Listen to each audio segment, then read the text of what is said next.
You're listening to Managing Leadership Anxiety, Yours and Theirs, a podcast offered in partnership with Missio Alliance.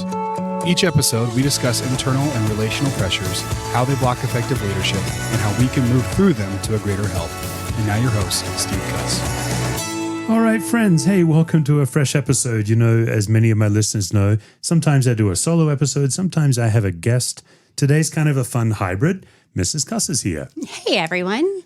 So we'll be chatting about some key tools. Actually, I'm pretty excited about what we'll be sharing with you. But before we do, we are going to consider this a solo episode. So I'm going to hand over to Lisa to light our candle, which was brought to us by our friends Ed and Jane. Ed and Jane from, I believe it's Sydney, Australia. From Sydney. So we are lighting the ivy and wood candle that's a combination of bergamot and banksia. Banksia, very Australian tree. Yeah, good thank Aussie you, candle. Jane and Ed. And we'll just notice the sound that it takes to light the candle. The flame that slowly grows, just the reminder that God is with us as close as the air that we breathe, that we are not alone. Okay, well, here we are in late May, and I think this is as good a time as any to check in on life-giving habits. So for our listeners, how are you doing with your life-giving habits? We've done a couple of life-giving things lately. We scrubbed our dog's backside today. Yes. I don't think that's life-giving. I think that might be life-draining. Yeah. It took all four of us. We have 4 cusses here right now. It took all of us to get that dog settled and down and do the deed. Yeah, he doesn't appreciate his rear end being rummaged around in. And I don't appreciate what he brings in if we don't. Yeah, that's fair too. And just for our listeners, Brody has joined us here in the podcast studio, so it's quite possible that we'll have to get up and let him out at some point. But we also caught a stand-up comedian this week, and laughter is on our life-giving list. And for me, at least, babe, it's specific. Like listening to stand-up comedy, I try to do that every day, but also, I don't mean to make you uncomfortable, but your belly laugh is on my life-giving list. Oh my gosh, we went with friends to go see Nate Bargatze and at Red Rocks, which the view alone is something else. But man, I don't think I've laughed that hard in ages. And to be with a community of people who are just, all you hear is raucous laughter, that's something for the soul. It was amazing. So just a challenge or an invitation for you guys.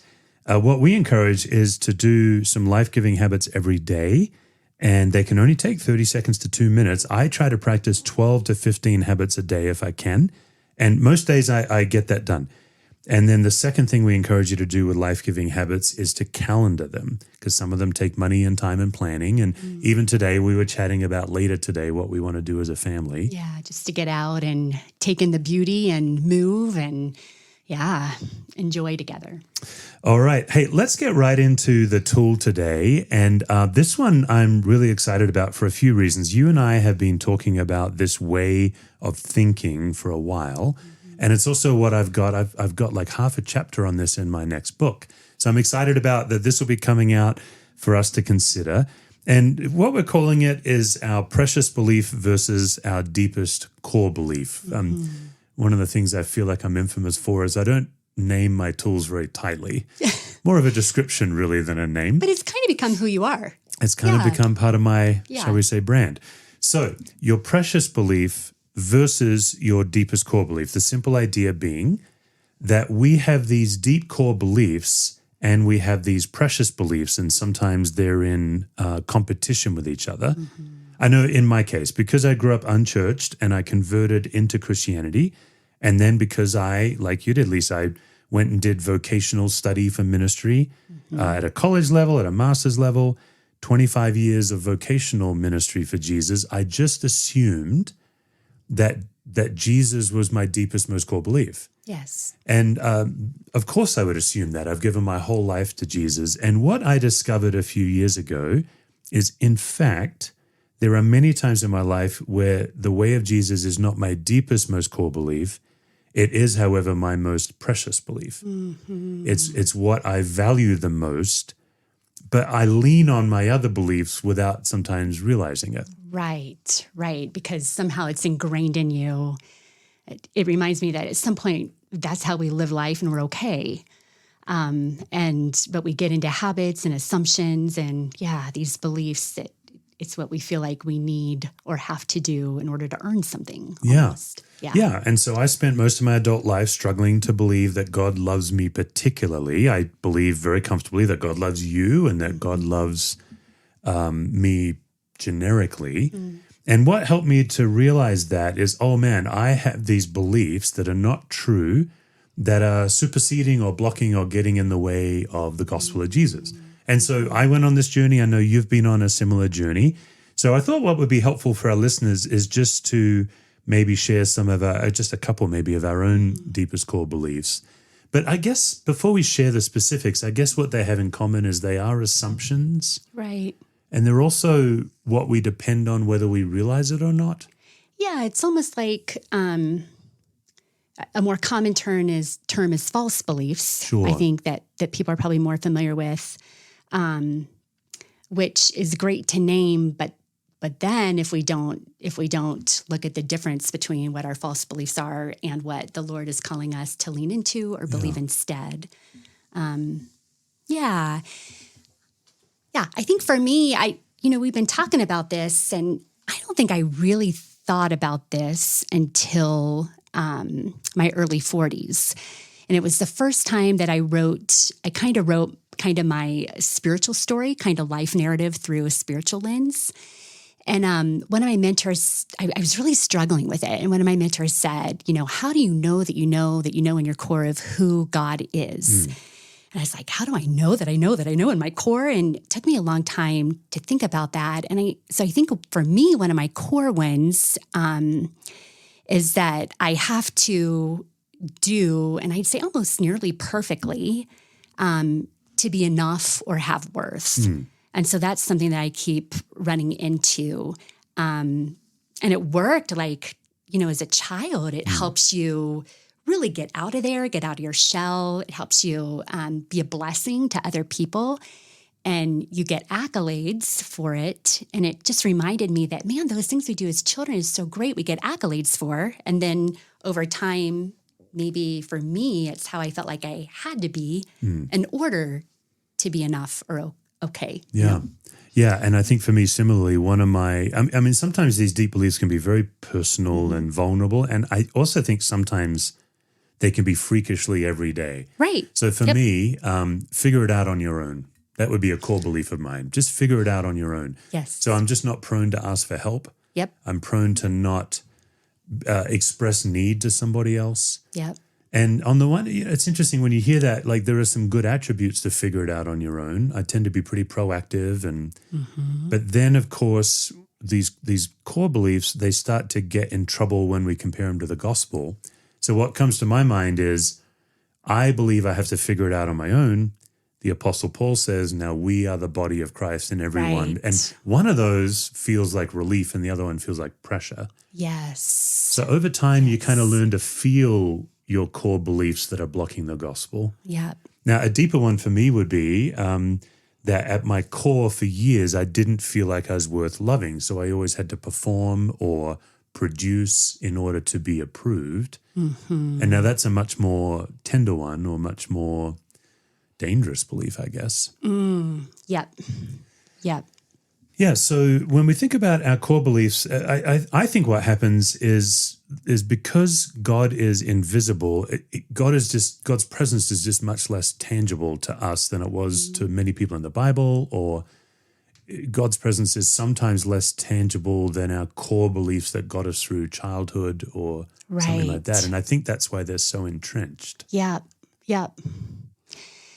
completely. Makes me think of, I think on a daily basis, another one that I work through is that if I do things right, I won't have conflict, Right. And then that tags into so many things, right? The inner critic, or another one would be the shoulds and oughts, that just on a daily basis. Oh, I should know better. I should have done it this way. Yeah.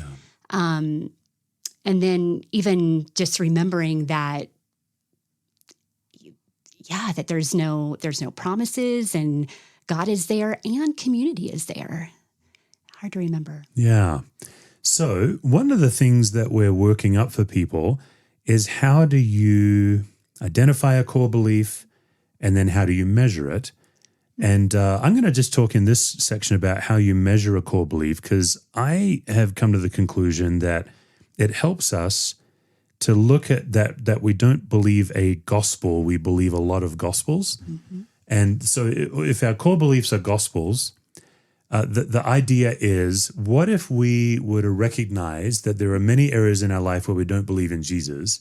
And what if we were to recognize that in a way that's not shaming or condemning? Like, we don't say that to say, oh, you really should believe in Jesus more.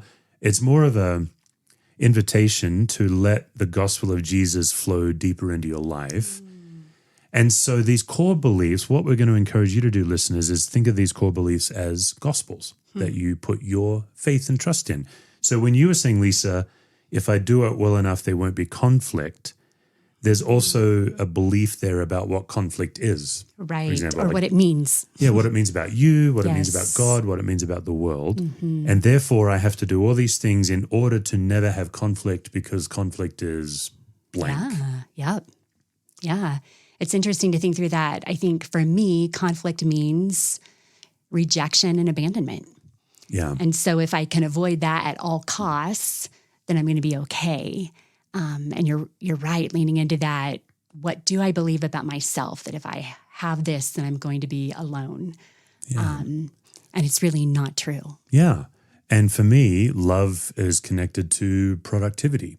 So it's hard for me to not to just sit around, for example. I just tend to want to do. Yeah. And so we can hear, as you're listening to these guys, you can hear like Lisa's thoughts and assumptions around conflict, my thoughts and assumptions around love.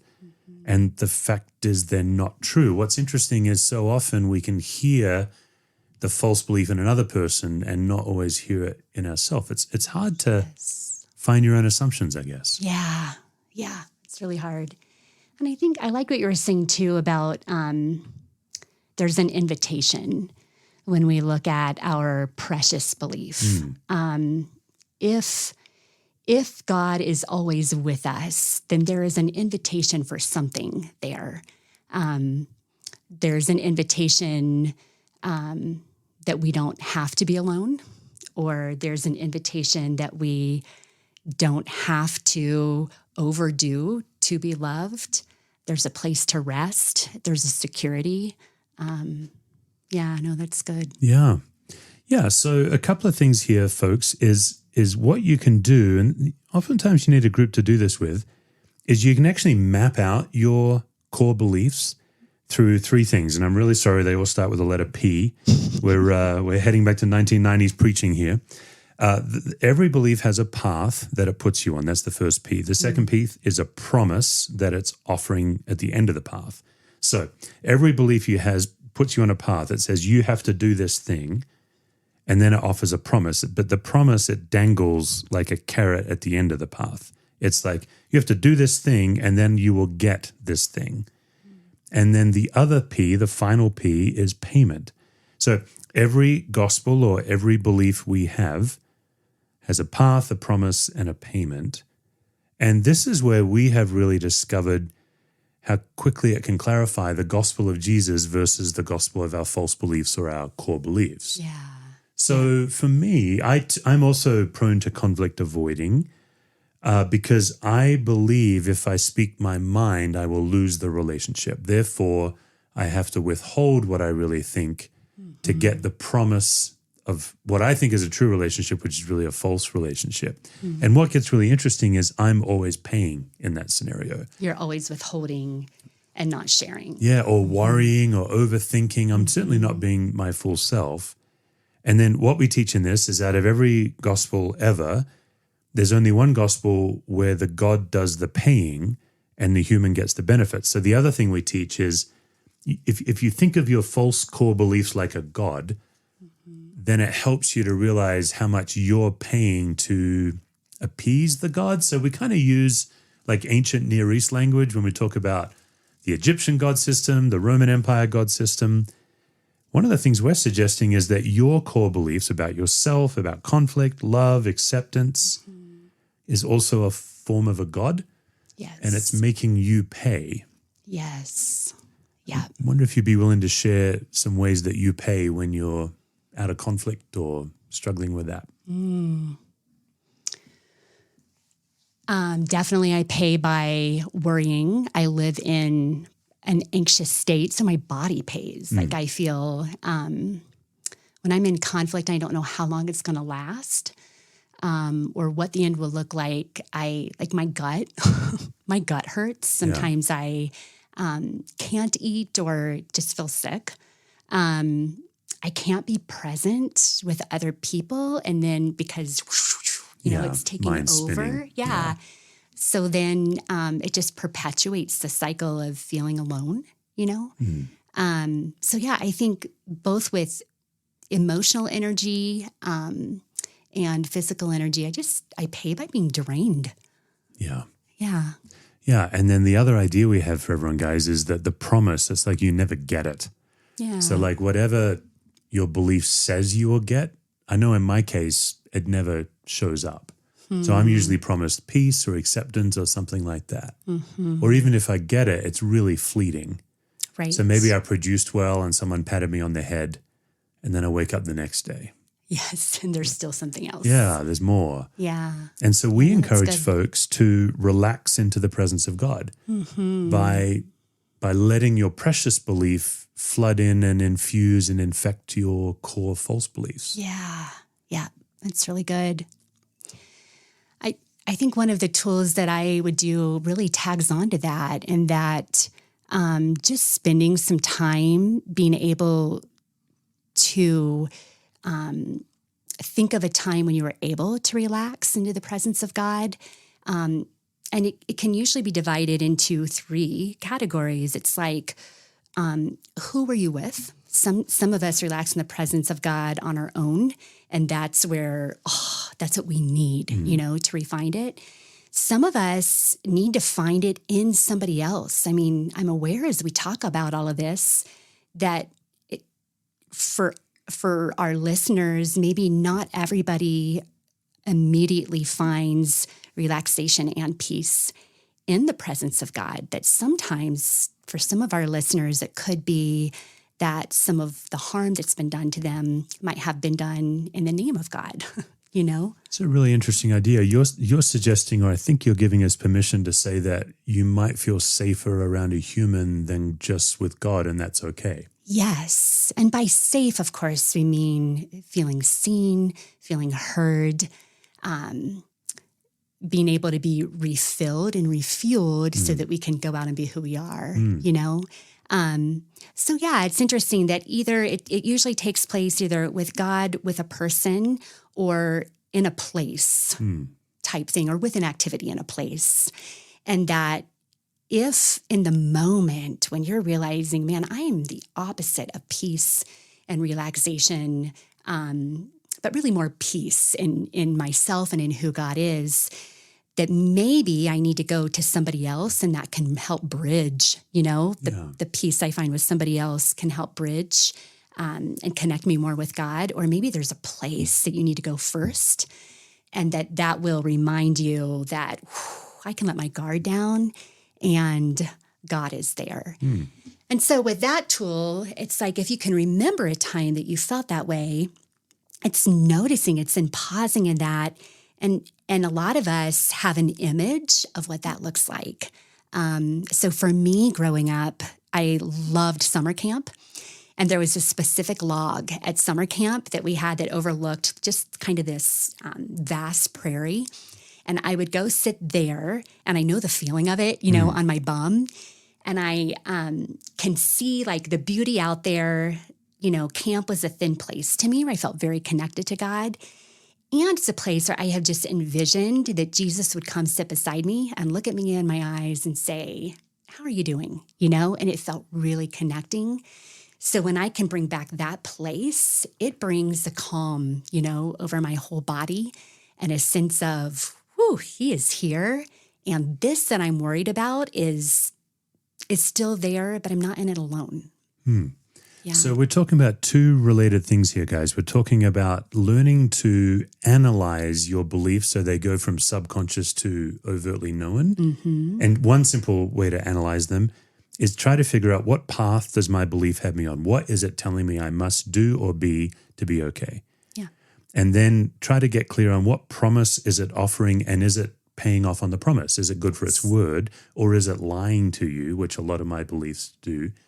And then the third part of that is, okay, who's paying here? Because I'm always paying for the sake of my belief, but when I relax into God's presence, for example, when it relates to love, I am beloved, therefore I'm free to produce or not produce, but it doesn't taint whether I'm loved or not. One of those feels like freedom, then one of those feels like condemnation or exhaustion. Yes, and what you're saying is it's a difference between just thinking it in the brain and then embodying it. Yeah. I'm trying to let the gospel into my corpuscles, so to speak, into every fabric of my being.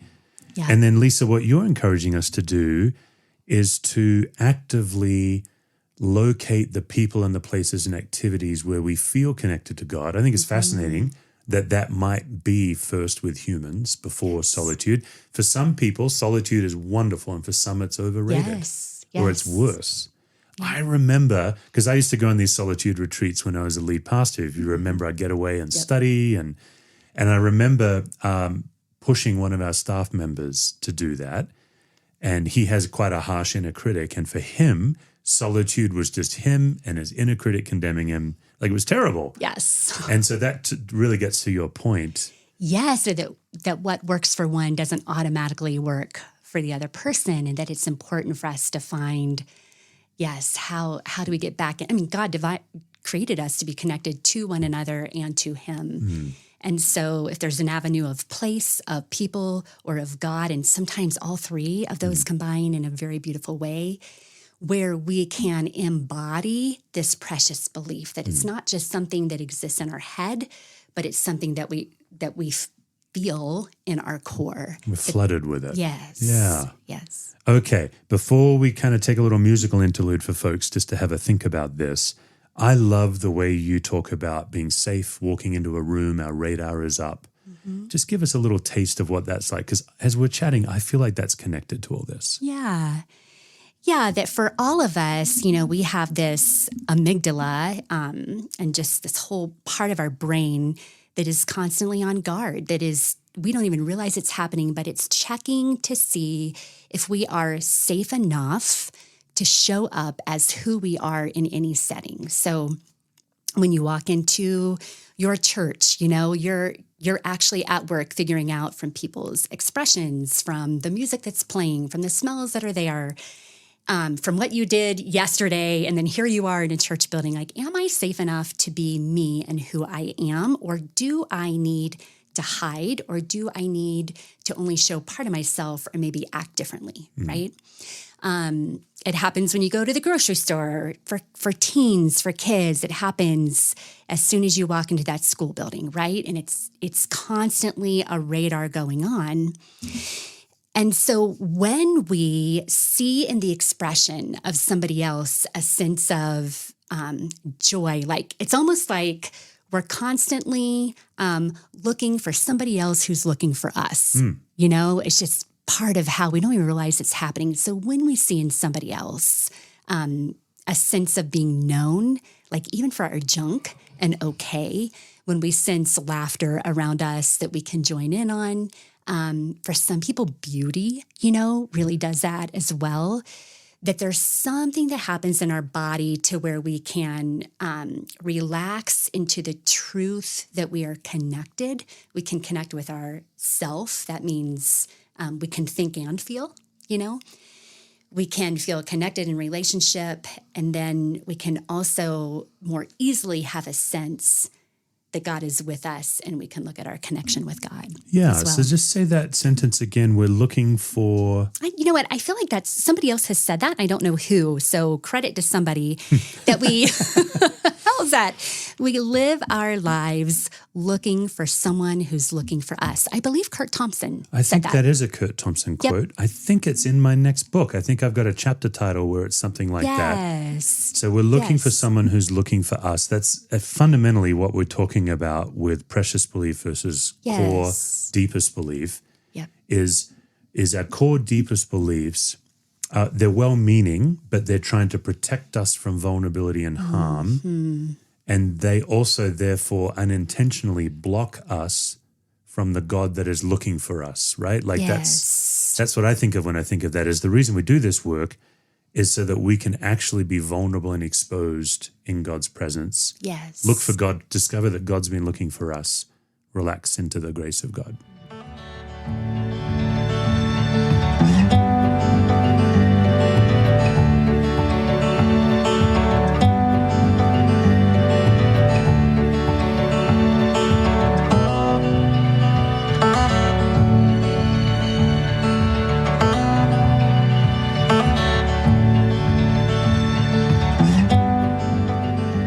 Okay, folks.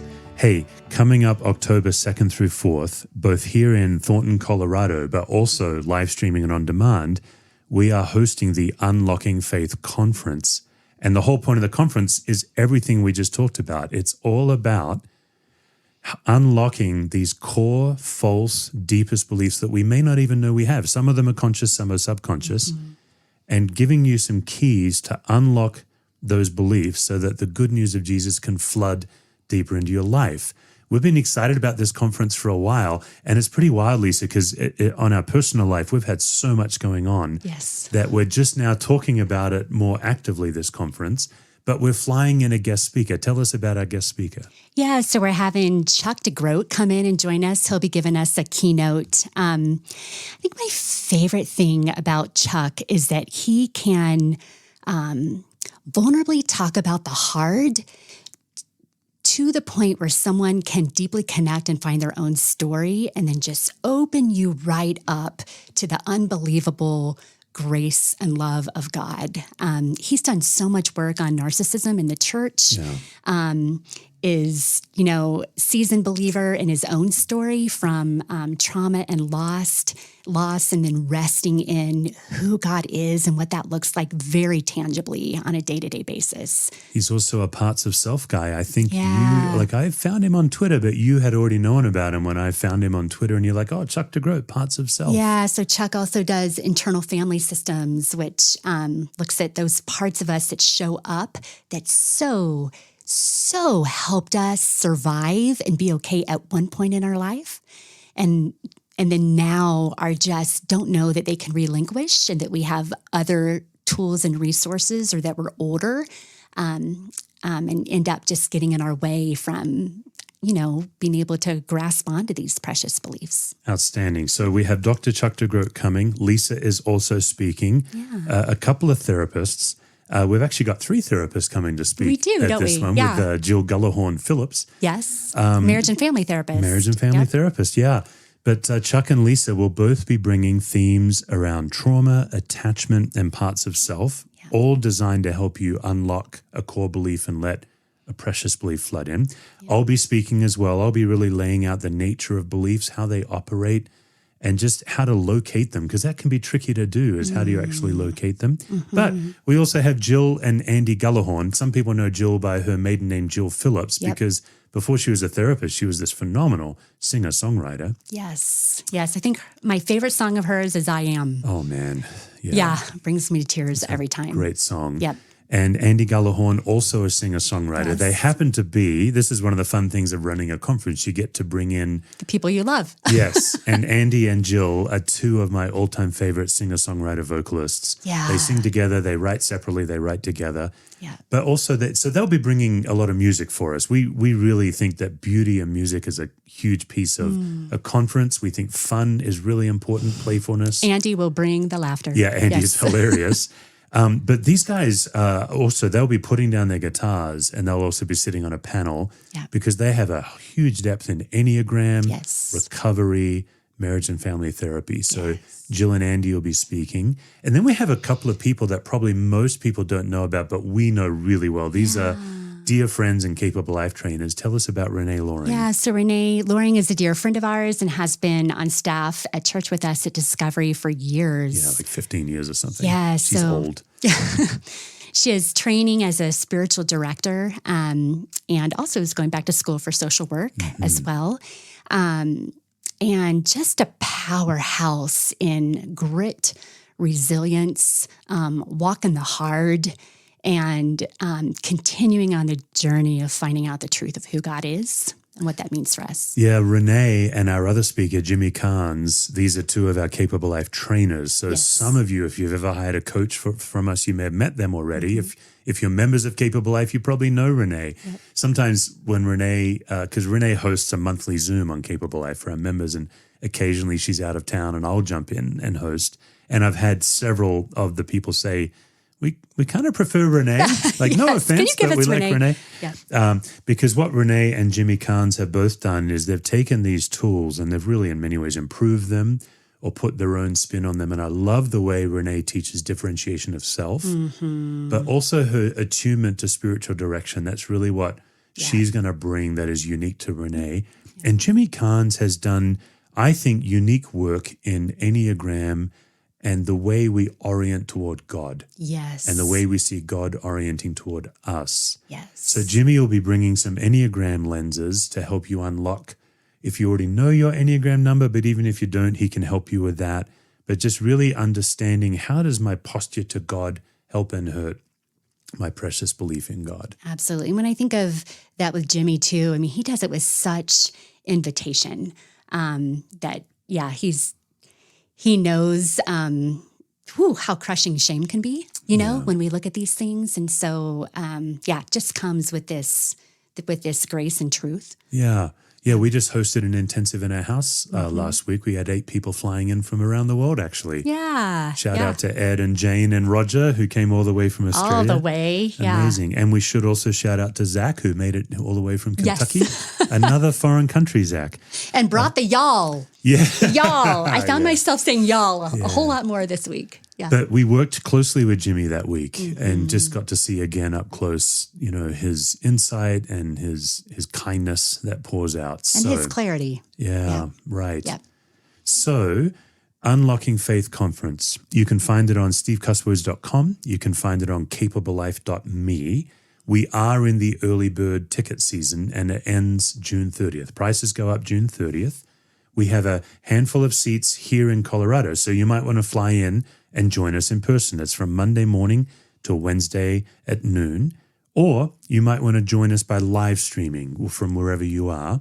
We have 2 live streaming options for individuals. You can live stream, but also we've got a number of churches that are choosing to host this conference so they can buy a site license and fill their auditorium.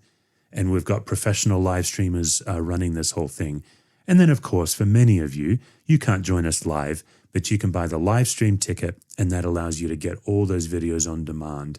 It'd take us a couple of weeks probably to edit and get them uploaded, but and once watch it at your own pace. Watch at your own pace and in your own time. For those of you joining us in person, you do actually get a discount on if you want to add the videos with the package. So October 2nd through 4th, we have pushed back the early bird rate just because of some things going on in our life and the international travel and some family challenges we've had. But June 30th, that's when early bird ends. So if you're thinking about coming or if you've got some friends who are interested, now's the time to do that. Yeah. Any final thoughts on that conference? Just that we're super excited. And it's our first one to do like this. And with that comes, for that one. Yeah. So with that comes an excitement and anticipation. And some nervousness, because we did a conference on managing leadership anxiety in 2020. For those of you who know your recent history, March 2020, and then we shut down the world. Yes. So what will happen this time? Who knows? So, hey, stevecusswords.com or capablelife.me is where you can get tickets. Let us know. Lisa, thanks for joining me on a solo episode. This was great. It's fun to be here. For more resources, visit stevecusswords.com or missioalliance.org.